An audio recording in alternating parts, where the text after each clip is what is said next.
Hello, everybody, and welcome back to another episode of Ask Kate with me, Kate, brought to you by the Children's Tumor Foundation.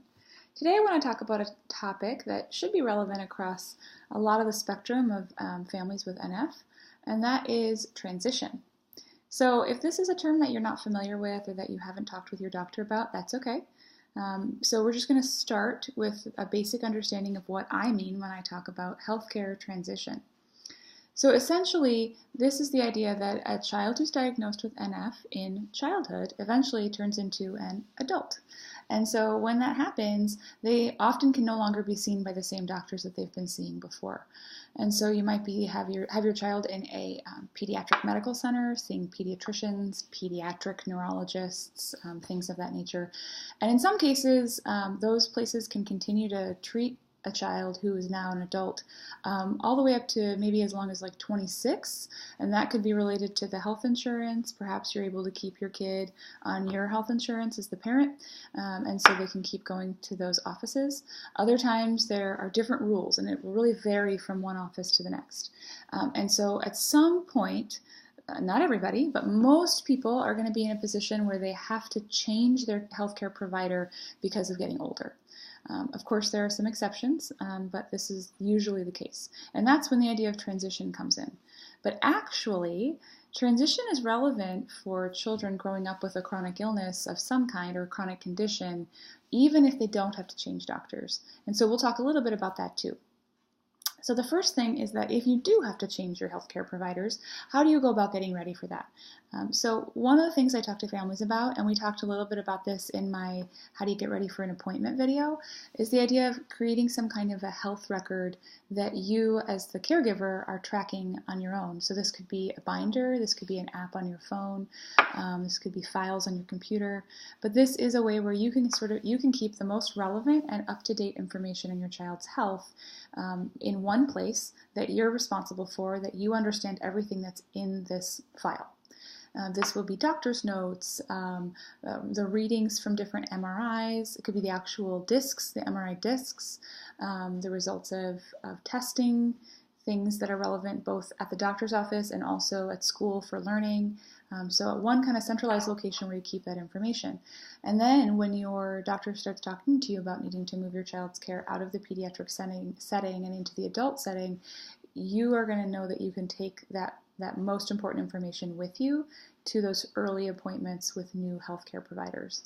Now, of course, most of our pediatric centers and pediatricians will communicate well with new doctors by sending over those important files and things of that nature. But I really want to encourage everyone to be their own advocate and to have their own information in a centralized location that works for you and for your family and for your child. So one of the biggest things is starting early with transition. So talking, maybe starting as soon as when your child is 12 or 13 years old with your doctor about, are we going to have to move? What is that going to look like? Who are you going to recommend to us? What kind of referrals are going to be made? So that you can start looking into those doctors and you can start making some phone calls and figuring out where you would want to be seen. Now, this is obviously very complex. It's going to be impacted by health insurance, where you live, the specific ways that NF impacts your child. There are going to be multi-layers here, and there are some great resources online as well. If you Google transition, that will give you some ideas for sort of how the process works. I also know that a lot of our medical centers and NF clinics are working on developing a transition plan, and that's actually a part of your child's care, is that transition plan. The other piece of transition that might be a little more helpful to address in a video like this, that's meant for general information, is talking about what does it look like to include your child in transition. So this is relevant even if they can stay with their doctors and never have to change doctors. This is still going to matter. The reason for that is that for the longest time as the parent, you've been responsible for gathering information, making appointments, making decisions about your child's health care. What testing will you say yes to? What procedures will you agree to? What's in the best interest of your child's health? But as they get older, unfortunately, there isn't like a magic age where all of a sudden they start listening and understanding everything and they know how to make all their own decisions. I'm sure as parents we know that doesn't happen.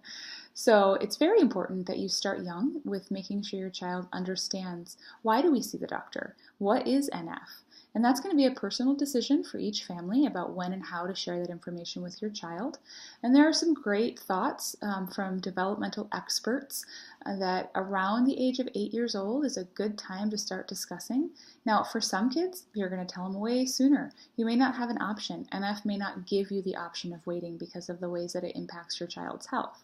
But for families that decide to wait, there's some good evidence that somewhere around the age of 8 years old is a good time for really involving kids in understanding who are their doctors and what are they doing and why are they being seen and how does NF impact my life. It certainly doesn't define all of who I am, but it plays a role in my health and my function and how I'm doing at school and things of that nature. And then as they grow older, the ideally transition is a gradual involvement of your child in their own health care. This can often look like in early teen years, giving your child the option of speaking with their doctor alone, offering to leave the room and see if they have questions that they'd like to ask when you're not there. That can be scary for parents, but it can be very empowering and important for your child. It can also look like starting to encourage your child to keep their own calendar, to know when their appointments are, to think through, how can I make this next appointment when I have these 10 other activities I'm involved in high school, and really involving them in kind of taking ownership of that schedule. It can look like helping them take ownership of any medications that they have to take. And again, this is all done gradually with your supervision as the parent or caregiver, and that way you can help to correct misunderstandings, to redirect if something's going off in a not a great direction. It can also really help you identify what your child is capable of and what maybe they are not capable of at this point or yet. And every kid's going to be different. So some kids, at a younger age, are going to have a lot of motivation and be really responsible, and they're going to want to be in charge of everything. And other kids, it's just going to take longer and be a slower process. And that's why we recommend starting early. So we are actually really excited about a transition project that you probably will be hearing more about in the coming year, where we're really looking at, specific to NF, what are some tools that we can have available for families that help these kids to transition well and to take that ownership of their own condition and their lives and the ways that they interact with their healthcare team. So I hope this has been helpful today. I know it was brief and barely touched on probably a lot of questions, which is part of why I do it that way, because I'm hoping to hear from you guys. I'm hoping that I've inspired some questions and maybe some thoughtful dialogue. So please, again, always comment below, send me an email. I've started doing some follow-up videos, so if you email me a question that I think might be relevant to the entire community, I'm going to make a new video, and of course I'll keep your information private, but I'm going to share that question in a general way so that I can answer it for everybody, because you guys are asking me some really fantastic questions and I want to keep hearing from you. All right, everybody, have a great week and we will see you next time.